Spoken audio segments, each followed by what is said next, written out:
Hello అండి అందరికీ. ముందుగా అయితే వీటిని పరవలు కానీ బుడంకాయలు కానీ అంటారు. వీటితో అయితే స్వీట్ తయారు చేశాను. టేస్ట్ అయితే అదిరిపోయింది. ఎలా తయారు చేసుకోవాలంటే ముందుగా అయితే వీటికి ఉన్న స్కిన్ సపరేట్ చేసి మధ్యలో కట్ చేసి విత్తనాలన్నీ సపరేట్ చేసి బాగా కడిగి పక్కన పెట్టుకోవాలి. తర్వాత వేరే గిన్నెలో ఒక హాఫ్ కప్పు పంచదార, కప్పు నీళ్లు పోసుకొని బాయిల్ అవుతున్నప్పుడు ఇందులో చిటికెటి గ్రీన్ కలర్ ఫుడ్ కలర్ ఈ కాయలన్నిటిని వేసి లో ఫ్లేమ్ లో ఒక హాఫ్ అన్ అవర్ దాకా కుక్ చేసుకున్నారంటే ఇవి కుక్ అయిపోతాయి. ఫోర్క్ తో గుచ్చారంటే ఫోర్క్ ఈజీగా దిగిందంటే ఇవి కుక్ అయిపోయినట్టు. తర్వాత నీళ్ళన్ని వంపేసి వేరొక ప్లేట్ లో పెట్టుకొని ఆరబెట్టుకోవాలి.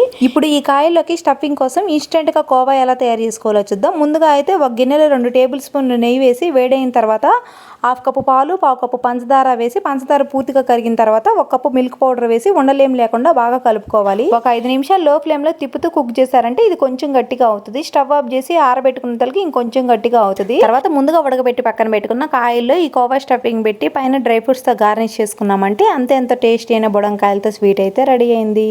వీడియో నచ్చితే లైక్ చేయండి. బాయ్.